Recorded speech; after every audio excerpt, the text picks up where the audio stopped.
Olá pessoal, eu sou a professora Thalita, professora de língua portuguesa, e hoje então nós vamos para mais uma aula de gramática. Lembrando, gente, as aulas anteriores foram sobre morfologia. Agora a gente vai falar especificamente sobre uma classe de palavras, que são os substantivos. Gente, lembrando, os substantivos, se a gente pega de modo geral, é tudo aquilo que dá nome a alguma coisa. Então, se eu falo óculos, óculos é um substantivo, porque está dando nome a isso que está no meu rosto. Se eu falo mão, mão é um outro substantivo porque está nomeando então. Gente, isso eu tô falando de forma bastante genérica, tá? Por quê? A gente viu então na aula anterior todas as especificidades dentro então dos substantivos. Hoje, gente, nós vamos fazer alguns exercícios. Primeiro, gente, lá na página 28 do livro de vocês, tá? Lá na página 28 nós temos: leia o texto a seguir e responda às questões. 500 anos sem respirar. Oca, pajé, tribo, mata, virgem, caça, pesca, coleta, pureza, perfeição, Santa Maria, Pinto e Nina, descoberta, portugueses, povoamento, contato, colonização, dominação, pau-brasil, devastação, comércio, África, negro, banzo, trabalho, humilhação, escravidão, engenho, moenda, caldeira, senzala, sofrimento, agressão, senhores, quilombo, palmares, luta, liberdade, prisão, entradas, bandeiras, violência, domesticação, ouro, extração, arrobas, derrama, inconfidentes, esgotamento, rebelião, Brasil, Império, Dom Pedro, proclamação, primeiro, segundo reinado, Constituição, regência, continuação, conturbação, agitação, guerras, balaiada, sabinada, farrapos, separação. Então, um texto bastante diferente, né, gente? Porque nós temos várias palavras que dão nomes, então, a várias coisas. Na número 1, o texto em questão apresenta uma estrutura diferente dos textos literários a que estamos acostumados. Ainda assim, é possível considerá-lo coerente? Justifique. Gente, realmente, ele é um texto bastante diferente dos textos que nós estamos acostumados. Porque eu não estou acostumada com um texto onde está oca, pajé, tribo. Por exemplo, eu estou acostumada com: existia uma oca e no seu interior havia um pajé que comandava uma tribo. Ou seja, tem que ter conexão entre essas palavras, os textos que nós estamos acostumados. Mas ainda assim, gente, eu consigo entender por quê. É escrito por substantivos. Então, como eu tenho uma descrição, eu consigo, então, imaginar o que está acontecendo. Ou seja, gente, mesmo não tendo verbos, conjunções, preposições, tudo isso, gente, o texto ainda assim torna-se, então, compreensível. Número 2. Levando em consideração as palavras utilizadas para criar esse texto, você infere que ele se trata de qual período histórico? Gente, vamos pegar algumas palavrinhas. Falou de pajé e tribo. Aí, de repente, fala de colonização, portugueses, povoamento. Pau-brasil, escravidão. Ou seja, gente, aqui nós temos, então, a chegada dos portugueses aqui ao Brasil. Ou seja, nós podemos considerar, então, que é a época do descobrimento do nosso país. Descobrimento não, né? Vamos usar uma palavra certa, o achamento do Brasil, né? Então, gente, aqui nós temos esse período, então, quando os portugueses chegaram ao Brasil. Também, gente, nós temos, né, parte, então, da história geral do Brasil. Por quê? Também ele fala dos inconfidentes, da proclamação, primeiro e segundo reinados. Também nós temos as guerras, a balaiada, a sabinada, a guerra de farrapos. Ou seja, nós podemos falar que pega do descobrimento até as revoltas que nós tivemos. Ou seja, dá um panorama geral da história do Brasil. Número 3. Os termos que compõem esse texto pertencem à classe de palavras dos substantivos, que, como já é de seu conhecimento, é responsável por nomear as coisas. Em sua opinião, por que o autor recorreu aos substantivos para criar o texto? Gente, primeira coisa, se o autor ele escreve um texto de uma forma tão diferente, o objetivo dele é realmente causar esse estranhamento. Ou seja, mostrar para vocês que eu tenho diferentes formas de apresentar um texto. Lembrando, gente, uma imagem também é chamada de texto, porque eu consigo interpretar e a partir dela, então, ter uma ideia, uma interpretação, fazer, então, uma construção. Então, gente, sempre que eu consigo interpretar alguma coisa, eu chamo, então, de texto. Então, gente, terminamos os exercícios da página 28. Vamos agora, gente, para a página 34 da apostila de vocês. Nós temos lá, leia a charge a seguir. Carpimos uma roçona hoje, compadre. Para mim, uma rocinha, chama o exército da vergonha. Um dos efeitos de humor da charge reside no fato de que as personagens entenderem roçona e rocinha como: letra A, palavras sinônimas derivadas de roça. Letra B, aumentativo e diminutivo de roça, respectivamente. Letra C, áreas urbanas onde se trabalha pouco. Letra D, áreas rurais cuidadas pelo exército. Letra E, substantivos próprios relativos a logradouros. Ou seja, gente, palavras sinônimas são palavras que têm significados parecidos. Por quê? Vai lembrar que no português nós não temos palavras que são sinônimos perfeitos, ou seja, que têm exatamente o mesmo significado. Agora, gente, eu posso falar que roçona é o aumentativo e rocinha é o diminutivo? Sim, gente. Por isso, então, eu considero a letra B como correta. Número 2.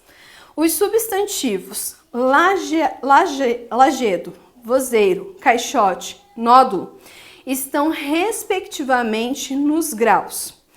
Vamos lá, gente. Lajedo é o aumentativo de laje, ou seja, ficou com a letra A, B e D. Vozeiro, gente, é o aumentativo de voz, ou seja, com isso eu fico com a letra A e B. Caixote, gente, é o diminutivo de caixa, ou seja, é a letra A, porque nódulo, gente, é o diminutivo de nó. Então, na número 2, a correta é a letra A. Número 3, barçaça. Embarcação, geralmente de madeira, podendo possuir ou não cobertura dotada de velas. Empregada para o transporte de cargas que se destinam aos navios ancorados no porto ou a regiões costeiras. Barçaça é um substantivo no grau aumentativo sintético. Verifica-se o uso de outro substantivo no grau aumentativo sintético em: letra A, quando a porta se abriu, ela pôde ver, incrédula, o trabalho do tempo. Seu filho já era um ragazola forte e cheio de vida. Letra B, o restaurante era modesto, mas serviu um macarrão com molho de tomate que parecia ter sido preparado pelos deuses.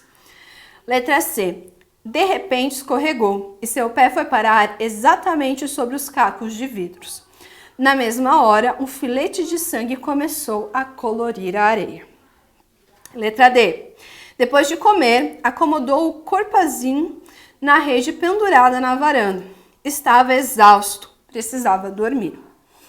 Letra E. Embora não fossem domesticáveis, aqueles animais conviviam bem com qualquer aldão que perambulasse pelo povoado. Bom, gente, ali na letra A nós temos ragazola. Gente, é uma palavra que não existe na língua portuguesa. Então, nós já eliminamos a letra A. Na letra B, gente, nós temos, então, alguma coisa que traga essa ideia de aumentativo, gente? Na verdade, nós não temos. Na letra C, gente, nós temos filete. Filete, gente, é o diminutivo, tá? E na letra D, nós temos a palavra corpazil, desculpa. Que, gente, é o aumentativo de corpo, pode ser corpulento também, mas é o único ali, então, que nós temos o grau aumentativo. Por isso, a letra D é a correta. Aí, gente, ainda na página 34, nós temos Terrorismo lógico. O terrorismo é duplamente obscurantista. Primeiro no atentado, depois nas reações que desencadeia. Então nós temos ali um texto, mas vamos direto lá para o enunciado. O terrorismo é duplamente obscurantista. Primeiro no atentado, depois nas reações que desencadeia.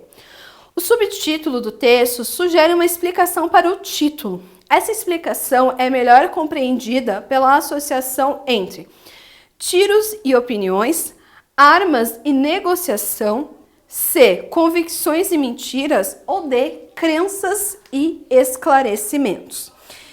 Gente, o que acontece? Geralmente, se eu falo de terrorismo, nós associamos ao quê? A armas. Ou seja, gente, seria então um adjetivo mais lógico associando a armas, que por consequência nós temos tiros. Então seria mais, que se liga mais diretamente ali. E também, gente, nós estamos então falando da questão das reações. As reações são baseadas em opiniões, ou seja, eu vou reagir de acordo com a minha opinião. Ou seja, na 1, gente, a letra certa é a letra A. A número 2. Leia o texto a seguir para responder as questões 2 e 3. Eles acordam bem cedo e malham muito, para depois encarar o dia como médicos, empresários, engenheiros ou professores. Não são atletas profissionais, mas profissionais atletas, que até mesmo pagam assessoria para ficarem em forma. Na número 2, identifique nas duas expressões destacadas as classes gramaticais das palavras atletas e profissionais. Gente, primeiro, qual que está dando nome a alguma coisa ali? É a palavra atletas. Até porque, gente, se eu colocar o atleta, os atletas, fica ok. Agora, profissionais não está caracterizando então a palavra atletas, ou seja, não traz uma característica. Quem traz característica então é um adjetivo. Ou seja, atletas é um substantivo e profissionais, gente, vem então a ser um adjetivo ali naquele texto. Lembrando, gente, profissionais também pode ser um substantivo, mas nesse caso aqui está trabalhando então como um adjetivo. Número 3. Nessas expressões, a diferença de classe gramatical das palavras, que as formas geram mudança de sentido. Explique essa diferença.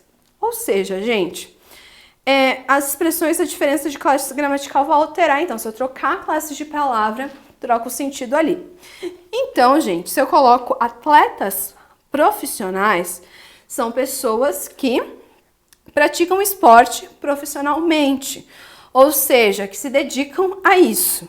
Agora, se eu falo profissionais atletas, são pessoas que têm alguma atividade ou profissão, mas que acabam tendo que fazer esses esportes para manter, então, a forma física, tá? Então, se eu alterar, se eu coloco atletas profissionais, são aqueles que têm como ganho o atletismo, ou seja, algum esporte. Agora, profissionais atletas, aí eu coloco que são pessoas que têm uma ocupação principal, mas que praticam esportes também. A número 4. Classificados na internet. Oportunidade única. Vendo maravilhosa propriedade, área de 9.300 metros quadrados, riacho, sauna, piscina cercada de verde, a 100 metros da praia.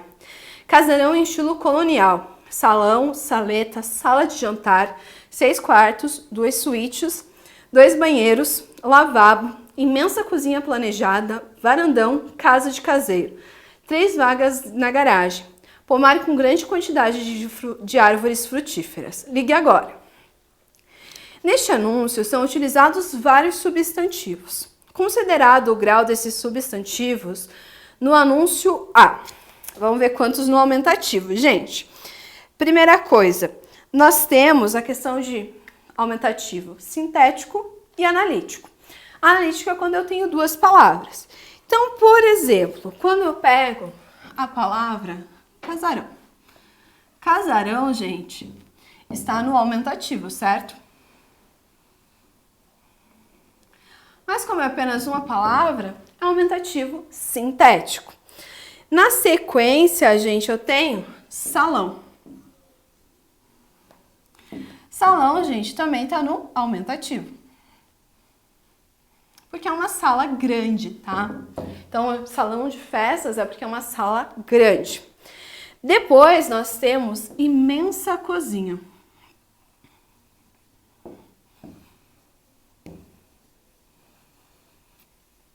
Que também está no aumentativo. Justamente porque a palavra imensa, gente, então tá transformando o substantivo cozinha no grau aumentativo. Sendo assim, aqui eu tenho o grau aumentativo analítico.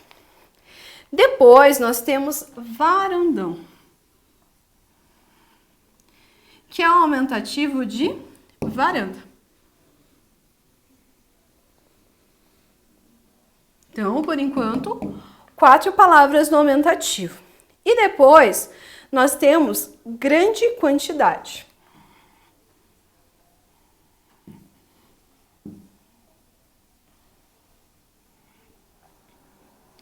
Que também, gente, eu tenho o grande, então, caracterizando quantidade. Então, também tenho o grau aumentativo.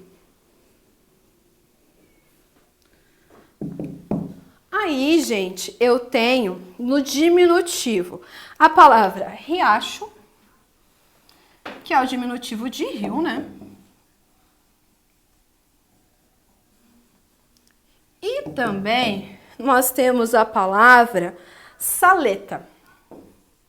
Saleta também é o diminutivo.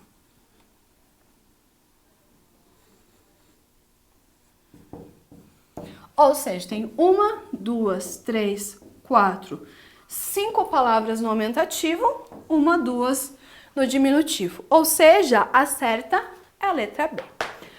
Bom, gente, espero ter ajudado vocês em mais uma aula sobre gramática, e especificamente essa nossa primeira aula sobre substantivos. Até a próxima aula!